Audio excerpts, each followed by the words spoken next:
আমরা এর আগের ভিডিওতে দেখলাম যে কিভাবে আমরা বুটস্ট্র্যাপের মাধ্যমে খুব সুন্দরভাবে একটা নেভিগেশন বার আমরা তৈরি করতে পারি। তো এবার আমরা এই ভিডিওতে এই ন্যাপ বারের নিচে দেখতে পাচ্ছেন আরেকটা নতুন টপিক আছে যেটার নাম হচ্ছে ন্যাপস অ্যান্ড ট্যাপস। তো এবার আমরা এইটা নিয়ে আলোচনা করব। আমি যদি স্ক্রল করে নিচের দিকে যাই, এই যেখানে আপনি দেখতে পাচ্ছেন একটা সিম্পল নেভিগেশন বার। আমরা কিন্তু এর আগের বার এই যে ন্যাপ বার নামের যে টপিক, এখানে গিয়ে কিন্তু আমরা এই যে এইরকম একটা নেভিগেশন বার কিন্তু আমরা তৈরি করা দেখছি। কিভাবে এখানে একটা লোগো সেট করতে হয়, কিভাবে ড্রপ ডাউন মেনু তৈরি করতে হয়, কিভাবে ফর্ম তৈরি করতে হয়, কিভাবে সার্চ নামের যে বাটন এটাকে তৈরি করতে হয়। তো এবার আমরা এখানে ন্যাপস অ্যান্ড ট্যাপসের মধ্যে থেকে সিম্পলভাবে শিখব যে আসলে নেভিগেশন বারটাকে কিভাবে তৈরি করা হয়। নেভিগেশন বার বুটস্ট্র্যাপের মাধ্যমে তৈরি করার যে একটা কোর কনসেপ্ট আছে, সেই কনসেপ্টটাই আমরা জানবো হচ্ছে এই ভিডিওতে। আমরা কিন্তু এর আগের ভিডিওতে অনেক কষ্ট করে কিন্তু নেভিগেশন বার তৈরি করা শিখছি, বাট এবার আমরা খুব ইজিলি শিখব। তো এই যে দেখতে পাচ্ছেন একটা সিম্পল নেভিগেশন বার, এইরকম একটা সিম্পল নেভিগেশন বার কিভাবে তৈরি করতে হয় এখানে কিন্তু আমাদের কোড করে দেখাই দিচ্ছে। তো আমরা চাইলে কি করতে পারি, একটা ইউএল ট্যাগ নিতে পারি অ্যান্ড এই ইউএলটাকে বলতে পারি যে এটা হচ্ছে একটা ন্যাভ, অ্যান্ড এটার মধ্যে আমরা কিছু অ্যালাই তৈরি করতে পারি। অ্যালাইটাকে বলতে পারি যে ন্যাভ আইটেম, আর এটার মধ্যে অ্যাঙ্কর ট্যাগটাকে বলতে পারি যে ন্যাভলিং। তাহলে কিন্তু আমাদের এইরকম সিম্পল একটা নেভিগেশন বার তৈরি হয়ে যাবে। তাহলে চলেন আমরা দেখে নিই এখানে কোড করে করে। তো এগুলো হচ্ছে এর আগের ভিডিওর কাজ। সো আমি এগুলাকে এখান থেকে সিলেক্ট করে আমি ডিলিট করে দিব। ব্যাস, আমি ডিলিট করে দিলাম। আমি এখানে গিয়ে একটা রিলোড করব, সব কিছু চলে গেল। তো এবার প্রথমে আমি যে কাজটা করব, আমি এখানে গিয়ে হচ্ছে একটা ইউএল তৈরি করতে পারি। আমরা কিন্তু এর আগের বার প্রথমে কিন্তু একটা ন্যাব নামের ট্যাগ নিয়েছিলাম, সেটা হচ্ছে HTML5 এর একটা সুডো ট্যাগ। তো সেটা নেওয়া ভালো, বাট আপনি চাইলে ন্যাব নামের ট্যাগ ছাড়াও কিন্তু এইভাবে আপনি করতে পারেন। একটা ডিপ ট্যাগ নিয়ে করতে পারেন, বা একটা ইউএল ট্যাগ নিয়ে করতে পারেন, ঠিক আছে, বা একটা অ্যাঙ্কর ট্যাগ নিয়েও কিন্তু আপনি করতে পারেন। কিন্তু আমি রেকমেন্ড করব সবসময় ন্যাব যখন বানাবেন তখন ন্যাব নামের একটা ট্যাগ নিয়ে নেবেন। এটা এসইও পারপাসের জন্য খুব অনেক কাজে লাগে। তো আমি এখানে একটা ইউএল ট্যাগ নিয়ে নিলাম। এবার আমাদের এই ইউএলকে বলতে হবে একটা ক্লাস দিয়ে যে এটা কি। এখানে আমাদের সিম্পল একটা ক্লাস দিয়ে বলতে হবে যে এটা হচ্ছে একটা ন্যাপ, জাস্ট NAV ন্যাপ। এটা হচ্ছে বুটস্ট্র্যাপের একটা ক্লাস। তো এইটার মধ্যে আপনি কয়টা আইটেম তৈরি করতে চাচ্ছেন, তো এখানে আপনাকে অ্যালাই তৈরি করতে হবে, আর অ্যালাইটাকে এখানে ক্লাস দিয়ে বলতে হবে যে এটা ন্যাভের একটা আইটেম। আর এই অ্যালাইয়ের মধ্যে আপনাকে একটা অ্যাঙ্কর ট্যাগ তৈরি করতে হবে, কারণ প্রতিটা আইটেমের উপর যখন আপনি ক্লিক করবেন তখন আপনাকে অন্য কোথাও নিয়ে যাবে, বা ইউজারকে অন্য একটা কোথাও নিয়ে যাবে। এই জন্য আমাদের অ্যাঙ্কর ট্যাগ সেট করতে হয়, এবং এইটার মধ্যে আপনি যা খুশি তাই লিখতে পারেন। আমি লিখে দিলাম হোম। এরপর আপনি এই অ্যাঙ্কর ট্যাগটাকে একটা ক্লাস দিয়ে বলতে পারেন, বুটস্ট্র্যাপের ক্লাস, যে এটা হচ্ছে একটা ন্যাভের লিঙ্ক। তাহলে এটা কিন্তু একটা নেভিগেশন বারের মতো আচরণ করবে। এতটুকু কাজ করে যদি আমি এখানে গিয়ে একটা রিলোড করি, তাহলে দেখতে পাচ্ছেন এই যে আমাদের হোম লেখাটা কিন্তু চলে আসছে। আমি চাইলে এখানে কিন্তু একটা ব্যাকগ্রাউন্ড কালারও সেট করতে পারি। আমি বলবো এটার একটা ব্যাকগ্রাউন্ড কালার হবে, এবং কালারটা হয়ে যাবে ধরেন লাইট টাইপের একটা কালার হয়ে যাবে। তাহলে এখানে কিন্তু আপনি দেখতে পারবেন এই যে এটার পিছনে কিন্তু লাইট টাইপের একটা কালার হয়েছে, এবং আমাদের এই যে হোমটা কিন্তু চলে আসছে। তো এরপর আপনি যে কাজটা করতে পারেন, ধরেন আমি এখানে আরও কয়েকটা আইটেম আমি ক্রিয়েট করতে পারি। তো এই পুরো অ্যালাইটাকে আমি এখান থেকে অল্টার শিফট ডাউনের মেরে নিচের দিকে কপি করলাম, অ্যান্ড এখানে আমি লিখতে পারি যে কিছু একটা, যে এটা হচ্ছে সার্ভিসেস কিছু একটা, অ্যান্ড এটাকে আমি আরেকবার কপি করলাম। এটা হচ্ছে আমাদের ব্লগস, অ্যান্ড আমি কপি করলাম। এটা হচ্ছে কন্ট্যাক্ট আস, ঠিক আছে, কন্ট্যাক্ট আস কপি করলাম। এটা হচ্ছে অ্যাবাউট আস। ওকে, আমি এখানে 5টা আইটেম আমি ক্রিয়েট করলাম। এখানে গিয়ে দেখতে পাচ্ছেন 5টা আইটেম কিন্তু চলে আসছে, একটা নেভিগেশন বার কিন্তু আমাদের তৈরি হয়ে গেছে। তো এরপর আমি যে কাজটা করতে পারি, আমি এখান থেকে যে কোনো একটাকে চাইলে কিন্তু আমি অ্যাক্টিভ করতে পারি। তো এই যে এখানে অ্যাক্টিভ করতে গেলে আমাদের জাস্ট একটা স্পেশাল ক্লাস লিখতে হবে যেটার নাম হচ্ছে অ্যাক্টিভ। তো আমি এখানে গিয়ে বলতে পারি আমাদের যে 1 নাম্বারটা আছে, এই 1 নাম্বারটাকে আমরা কি করব, অ্যাক্টিভ করব। তো এই জন্য আমাদের অ্যাঙ্কর ট্যাগের মধ্যে গিয়ে বলতে হবে যে এটাকে আমরা কি করতে চাচ্ছি, অ্যাক্টিভ করতে চাচ্ছি। তো এই জন্য আমি অ্যাক্টিভ নামের ক্লাসটাকে দিয়ে দিলাম। সো এটা আমাদের অ্যাক্টিভ হয়ে গেল। তো আপনি চাইলে এভাবে খুব সিম্পলভাবে কিন্তু একটা সিম্পল নেভিগেশন বার আপনি তৈরি করতে পারেন। এরপর দেখেন যে এখানে একটা আইটেম কিন্তু ডিসেবল। আপনি চাইলে একটা আইটেমকে ডিসেবল করতে পারেন। ধরেন আমরা এই যে কন্ট্যাক্ট আস নামের যে বাটনটা আছে বা যে মেনুটা আছে, এটাকে আমরা ডিসেবল করব। তো আমাদের এই যে কন্ট্যাক্টের মধ্যে গিয়ে এই অ্যাঙ্কর ট্যাগের মধ্যে গিয়ে আমরা বলবো এটাকে আমরা ডিসেবল করতে চাচ্ছি। তাহলে কিন্তু এটা ডিসেবল হয়ে যাবে। দেখতে পাচ্ছেন এই যে মাউসটা নিয়ে গেলে কিন্তু আর হাতের মতো হচ্ছে না, মানে এখানে কোনো কাজই এখন করবে না, বাট এই যে এগুলাতে কিন্তু কাজ করবে। তাহলে আপনি চাইলে এভাবে সিম্পল নেভিগেশন বার তৈরি করতে পারেন। এরপর এই যে এখানে দেখেন আমরা ইউএল ট্যাগ নিয়ে কিন্তু ইউএল এলআই নিয়ে কিন্তু আমরা একটা নেভিগেশন বার তৈরি করতে পারছি, এটা আমরা জানি। আবার আমরা চাইলে এখানে ন্যাব নামের একটা ট্যাগ নিয়ে এটার মধ্যে আমরা এলআই ক্রিয়েট করব না, ইউএল এলআই না করে আমরা জাস্ট একটা অ্যাঙ্কর ট্যাগকে ধরেও কিন্তু একটা হচ্ছে নেভিগেশন বার আমরা তৈরি করতে পারি। তো এটাকে করতে গেলে কি করতে হবে, আমাদের জাস্ট এগুলাকে এখান থেকে সিম্পলি ডিলিট করতে হবে। এরপর আমাদের ন্যাব নামের একটা ট্যাগ নিতে হবে, আর এই ন্যাবটাকে বলে দিতে হবে একটা ক্লাস দিয়ে যে এটা হচ্ছে একটা ন্যাব, আর এটার মধ্যে আমরা ইউএলএলআই না নিয়ে জাস্ট অ্যাঙ্কর ট্যাগ নিয়ে কিন্তু এই কাজগুলোকে আমরা করতে পারি। সো এখানে আমি লিখতে পারি যে হোম, এরপর আমরা বলবো এই অ্যাঙ্কর ট্যাগের মধ্যে একটা ক্লাস দিয়ে, যে ক্লাস এটা হচ্ছে ন্যাভের একটা লিঙ্ক। তাহলে কিন্তু এইটাও একটা নেভিগেশন বারের মতো আচরণ করবে, দেখতে পাচ্ছেন। আর আমি এখানে একটা ব্যাকগ্রাউন্ড কালার সেট করে দিব আগের বারের মতো একটা লাইট কালার, তাহলে এটার পিছনে একটা লাইট কালার চলে আসছে। এবার আপনি যদি চান যে আপনি আইটেম আরও বেশি করবেন, তো আপনি এখান থেকে কপি করেন, তাহলে কিন্তু এখানে আইটেম অনেকগুলো চলে আসছে, দেখতে পাচ্ছেন। তো আপনি চাইলে এইভাবে ন্যাব নামের ট্যাগ নিয়ে কিন্তু করতে পারেন, আর আপনি চাইলে একটাকে অ্যাক্টিভও কিন্তু করতে পারেন। তো গেল, এটার নিচে যদি আমি যাই, আপনি চাইলে এই মেনুগুলাকে ধরে কিন্তু আপনি সেন্টারে করতে পারেন। এই যে হরিজন্টাল অ্যালাইনমেন্ট, আপনি চাইলে হরিজন্টালি একদম মাঝখানে কিন্তু রাখতে পারেন। তো এই জন্য আপনাকে যে ক্লাসটা ইউজ করতে হবে সেটা হচ্ছে জাস্টিফাই কন্টেন্ট সেন্টার, তাহলে কিন্তু এটা মাঝখানে চলে আসবে। আমি যদি এখানে গিয়ে বলি এই সব কিছু আছে কার মধ্যে, এই ন্যাব নামের ট্যাগের মধ্যে। তো এখানে আমি একটা স্পেস দিয়ে বলবো যে এগুলোকে আমি কি করতে চাচ্ছি, জাস্টিফাই হাইফেন কন্টেন্ট হাইফেন আমি সেন্টার করতে চাচ্ছি। তাহলে কিন্তু এই সব কিছু সেন্টারে চলে আসবে, দেখতে পাচ্ছেন এই যে সব কিছু কিন্তু সেন্টারে চলে আসছে। তো আপনি চাইলে যে কোনো জিনিসকে ধরে সেন্টার অ্যালাইনমেন্ট কিন্তু আপনি করতে পারেন। আবার আপনি চাইলে যে ইউএল এলআই ট্যাগকে নিয়ে তারপর হচ্ছে এখানে কিন্তু আপনি জাস্টিফাই কন্টেন্ট সেন্টার করতে পারেন, ঠিক আছে। আবার আপনি চাইলে এগুলাকে হচ্ছে হরিজন্টালি একদম ডান দিকে কিন্তু আপনি দিতে পারেন। তো এই জন্য আপনাকে যেটা লিখতে হবে, সেন্টার না লিখে আপনাকে জাস্টিফাই কন্টেন্ট হাইফেন আপনাকে লিখতে হবে অ্যান্ড, তাহলে কিন্তু শেষের দিকে চলে যাবে, অ্যান্ডের দিকে, দেখতে পাচ্ছেন এই যে শেষের দিকে কিন্তু চলে গেছে। তো আপনি এটাকেও করতে পারেন। এরপর দেখতে পাচ্ছেন এই যে আপনি চাইলে ভার্টিক্যালভাবেও কিন্তু এগুলাকে অ্যালাইনমেন্ট করতে পারেন, যে একটার নিচে আরেকটা আছে। তো এইভাবে করতে গেলে আপনাকে যে কাজটা করতে হবে, এই প্যারেন্টার মধ্যে এটাকে আমি ক্লোজ করে দিলাম, ক্লোজ করে দিয়ে আমি এখানে গিয়ে একটা রিলোড করব, দেখতে পাচ্ছেন আগের মতো হয়ে গেছে। এবার আমি চাচ্ছি এটাকে ভার্টিক্যাল বানাইতে। তো এই জন্য আমি এখানে ফ্লেক্স হাইফেন কলাম আমি লিখতে পারি। এই যে ফ্লেক্স কলাম নামের যে ক্লাসটা, এটা দিলে কি হবে, এইটার মধ্যে ন্যাব নামের ট্যাগের মধ্যে যতগুলো আইটেম থাকবে এগুলো নিচে নিচে ভার্টিক্যালভাবে বসে যাবে, মানে এক একটা এক এক লাইনে বসবে, দেখতে পাচ্ছেন এগুলো কিন্তু ভার্টিক্যালভাবে হয়ে গেছে।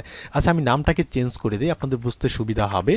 ব্লকস, এটা হচ্ছে সার্ভিসেস, আর এটা হচ্ছে কন্ট্যাক্ট, কিছু একটা লিখে দিলাম, তাহলে আপনাদের বুঝতে সুন্দর সুবিধা হবে। রিলোড করলাম, দেখতে পাচ্ছেন এই যে এই টাইপের, ঠিক আছে। তো আপনি চাইলে ভার্টিক্যাল অ্যালাইনমেন্টও কিন্তু আপনি করতে পারেন। এরপর হচ্ছে এই যে আপনি ইউএল ট্যাগকে ধরে ভার্টিক্যাল অ্যালাইনমেন্ট করতে পারেন, ফ্লেক্স কলাম।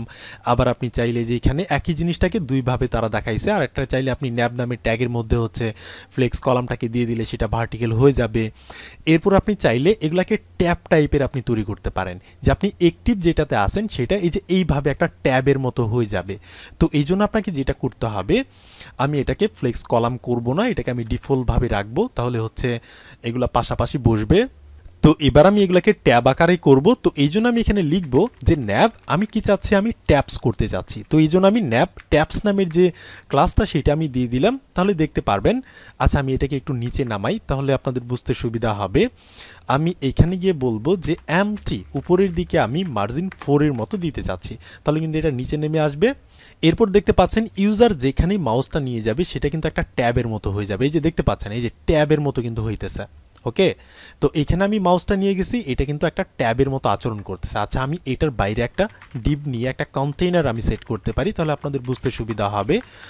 কন্টেইনার, আর এই কন্টেইনারের মধ্যে আমরা এই পুরো ন্যাব নামের যে ট্যাগটা এটাকে আমরা এইটার মধ্যে উঠাই দিলাম, তাহলে আমাদের সব কিছু কিন্তু এখন একটা কন্টেইনারের মধ্যে আছে। ওকে, তাহলে এবার আপনি খুব ভালোভাবে বুঝতে পারবেন। একটু জুম ইন করে নিই, এই যে ইউজার যখন মাউসটা এখানে নিয়ে যাচ্ছে এটা কিন্তু এই যে চতুর সাইড দিয়ে কিন্তু একটা বর্ডার আসছে, মানে একটা ট্যাবের মতো। এখানে যদি নিয়ে যাই এটাও একটা ট্যাবের মতো। ওকে, তো এইভাবে কিন্তু আপনি করতে পারেন। আপনি চাইলে প্রথমটাকে হচ্ছে অ্যাক্টিভও করতে পারেন, যে আমি প্রথমটাকে অ্যাক্টিভ করতে চাচ্ছি, তাহলে কিন্তু প্রথমটা ডিফল্টভাবে অ্যাক্টিভ হয়ে যাবে। এই যে দেখতে পাচ্ছেন একটা ট্যাবের মতো কিন্তু অ্যাক্টিভ হয়ে আছে। তো এভাবে আপনি চাইলে একটা ট্যাবসও কিন্তু আপনি তৈরি করতে পারেন, অ্যাক্টিভ করতে পারেন। এরপর আপনি চাইলে এই যে এখানে আপনি পিলস টাইপের করতে পারেন। ওকে, পিলস টাইপের করতে গেলে ন্যাপ পিলস নামের যে ক্লাসটা সেটা আপনাকে লিখতে হবে। তো আমি এখানে গিয়ে বলতে পারি যে আচ্ছা empty4 এইখানে আমি না দিয়ে আমি যে কন্টেইনারের মধ্যে দিয়ে দিই যে empty3 লিখে দিলাম, মানে উপর থেকে যাতে একটু নিচের দিকে আসে। তো এখানে যাব, রিলোড করব, দেখতে পাচ্ছেন এই যে। তো এবার আমি কি চাচ্ছি, ন্যাপটাকে আমি পিলস করতে চাচ্ছি। তাহলে কিন্তু এখানে পিলস টাইপের হয়ে যাবে, যে দেখতে পাচ্ছেন ডিফল্ট 1 নাম্বার তো হচ্ছে অ্যাক্টিভ, তো এখানে হচ্ছে এটা অ্যাক্টিভ দেখাচ্ছে। আমি যদি এখান থেকে অ্যাক্টিভ না দিতাম 1 নাম্বারটাতে, তাহলে কিন্তু এই যে ব্যাকগ্রাউন্ডটা কিন্তু চলে যায়, তো দেখতে পাচ্ছেন। তো আমি এখানে অ্যাক্টিভ দিয়ে দিব, তাহলে ব্যাকগ্রাউন্ডটা রয়ে যাবে। আর রিলোড করলাম, এই যে ব্যাকগ্রাউন্ডটা রয়ে গেছে। Okay fine. তো এরপর এখানে দেখেন ফিল অ্যান্ড জাস্টিফাই, আমরা কিন্তু দুইটাই করতে পারবো। জাস্টিফাই করলে কি হবে, এইখানে মানে যে কয়টাই কন্টেন্ট থাকুক, যে কয়টাই মেনু থাকুক, যদি দুইটাও থাকে, তিনটাও থাকে, তাহলে সে কি করবে, এখানে সম্পূর্ণ জায়গাটাকে সে জাস্টিফাই করে ফিল আপ করে নিবে। তো এই জন্য আমাদের কি করতে হবে, ন্যাপ ফিলস নামের হচ্ছে ক্লাসটা নিতে হবে এবং ন্যাপ ফিল নামের ক্লাসটা নিতে হবে। তাহলে কি হবে, সে ফিল করে নিবে। এখন কিন্তু এই যে এখানে অনেকটু জায়গা গ্যাপ আছে, যে ডান দিকে দেখতে পাচ্ছেন।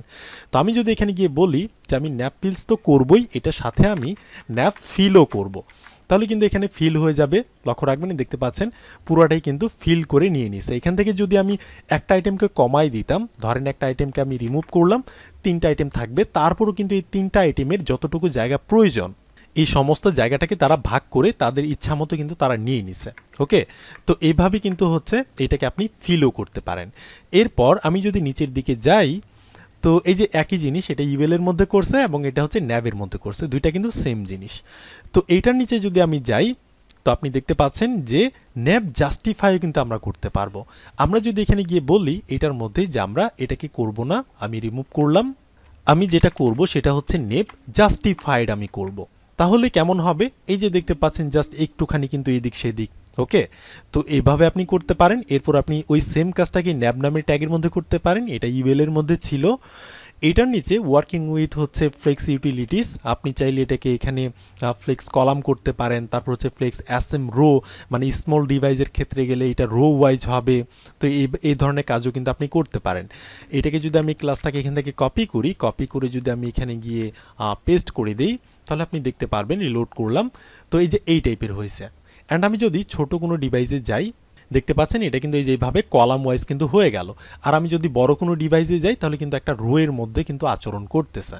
ঠিক আছে, তো এই ধরনের কাজ আপনি করতে পারেন। এটার নিচে যদি চাই, যে আপনি দেখতে পাচ্ছেন যে ট্যাবের সাথে আপনি ড্রপ ডাউনে কিন্তু ইউজ করতে পারেন, যেটা হচ্ছে একটা ট্যাব আর এটার সঙ্গে ড্রপ ডাউন। তো কিভাবে একটা ড্রপ ডাউন মেনু তৈরি করতে হয়, এটা কিন্তু আমরা ইতিমধ্যে 2বার দেখে নিয়েছি। আমরা এই যে প্রথমে যে ড্রপ ডাউন নামের কিন্তু এক্সট্রা একটা টপিকই ছিল, যে ড্রপ ডাউন কীভাবে করতে হয়, এইখানেও কিন্তু আমরা দেখে আসছি, শিখে আসছি যে কীভাবে ড্রপ ডাউন তৈরি করতে হয়। এবং আমরা এর আগের ভিডিওতে ন্যাববার নামের যে টপিক, এইখানেও কিন্তু কিভাবে একটা ড্রপ ডাউন তৈরি করতে হয়, এই যে এইখানেও কিন্তু আমরা দেখে আসছি। তাহলে কিন্তু আমাদের কাছে একটা ড্রপ ডাউন মেনু বা একটা ড্রপ ডাউন বাটন তৈরি করা কিন্তু খুব ইজি একটা ব্যাপার। আমরা কিন্তু খুব ইজিলি চাইলে কিন্তু আমরা ড্রপ ডাউন মেনু কিন্তু আমরা তৈরি করতে পারবো। তো আপনি যে কাজটা করবেন, আচ্ছা আমি এখানে যে কাজটা করব, আমি প্রথমে এটাকে হচ্ছে ন্যাপ ট্যাবসে আমি কনভার্ট করব। তো এই জন্য আমি এখানে এই যে এটার প্যারেন্ট যেটা, এখানে আমি এটাকে রিমুভ করলাম। অ্যান্ড আমি বলবো যে এটাকে আমি ন্যাভ হাইফেন ট্যাবসে আমি কনভার্ট করতে চাচ্ছি। তাহলে কি হবে, এখানে কিন্তু আমাদের একটা ট্যাব চলে আসবে, দেখতে পাচ্ছেন যে ট্যাবের মতো কিন্তু চলে আসছে। তো এরপর আপনি চাইলে একটাকে হচ্ছে একটা ড্রপ ডাউন কিন্তু আপনি তৈরি করতে পারেন। তো ড্রপ ডাউন কীভাবে তৈরি করতে হয় এটা কিন্তু আমরা জানি। আমরা যদি বলি যে আমরা এই কন্ট্যাক্টের মধ্যে করব, তাহলে কিন্তু আমরা এখানে করতে পারবো। তো এটাকে তৈরি করতে গেলে আমাদের কিভাবে করতে হবে, আমাদের এই যে ইউএল এলআই আকারে কিন্তু নিতে হবে। এবং যেটার মধ্যে আমরা ড্রপ ডাউন তৈরি করতে চাচ্ছি, সেটার মধ্যে আমাদের ড্রপ ডাউন নামের যে একটা ক্লাস, এটা আমাদের দিয়ে দিতে হবে। আর অ্যাঙ্কর ট্যাগের মধ্যে আমাদের গিয়ে বলতে হবে যে ড্রপ ডাউন টগল আমরা করতে চাচ্ছি। এরপর হচ্ছে একটা অ্যাট্রিবিউট লিখে সেখানে আমাদের লিখতে হবে যে ডেটা বিএস টগল, এটা হচ্ছে ড্রপ ডাউন টাইপের।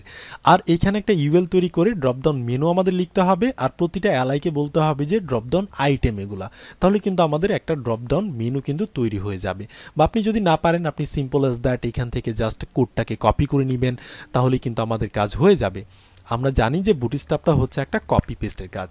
তাহলে কিন্তু আমাদের এখানে অটোমেটিক চলে আসবে, দেখতে পাচ্ছেন চলে আসছে। এখান থেকে আপনি যদি কোনো কিছু চেঞ্জ করতে চান বা ডিজাইনটাকে একটু এদিক সেদিক করতে চান, তাহলে কিন্তু আপনি খুব ইজিলি এটাকে করতে পারেন। তো এরপর আমি যদি এটার নিচে যাই, দেখতে পাচ্ছেন যে পিলস উইথ ড্রপ ডাউনস, আপনি পিলের সাথে ড্রপ ডাউনটাকে ইউজ করতে পারেন। এই যে এইরকম কিছু একটা এরপর এটা নিচে দেখতে পাচ্ছেন আর কিছু নাই, তাহলে কিন্তু আমরা চাইলে খুব ইজিলি ভাবে একটা নেভিগেশন বার বা একটা ড্রপ ডাউন নেভিগেশন বার কিন্তু আমরা তৈরি করতে পারি উইথ রেসপন্সিভ। বুটস্ট্র্যাপের মানেই হচ্ছে রেসপন্সিভ, বুটস্ট্র্যাপ থেকে মানুষ ইউজ করে হচ্ছে রেসপন্সিভের জন্য এবং খুব ইজিভাবে এই জিনিসগুলোকে তৈরি করার জন্য। তাহলে কিন্তু আমরা দেখে নিলাম এর আগের ভিডিওতে যে কিভাবে এইরকম একটা নেভিগেশন বার আমরা তৈরি করতে পারি, আবার আমরা এই ভিডিওতে দেখলাম যে কিভাবে আমরা সিম্পল কিছু কনসেপ্টের মাধ্যমে কিন্তু আমরা এইভাবে সিম্পল কিছু নেভিগেশন বার কিন্তু আমরা তৈরি করতে পারি। আমরা চাইলে ট্যাবস তৈরি করতে পারি, ফিল্ডস তৈরি করতে পারি, পুরোটাকে ফিল করতে পারি। তাহলে এই ভিডিওটা এতটুকুই থাকবে। এর পরের ভিডিওতে আমরা আলোচনা করব হচ্ছে অফ ক্যানভাস নিয়ে। অফ ক্যানভাস হচ্ছে অনেক ইন্টারেস্টিং একটা টপিক, তো কথা হচ্ছে এর পরের ভিডিওতে।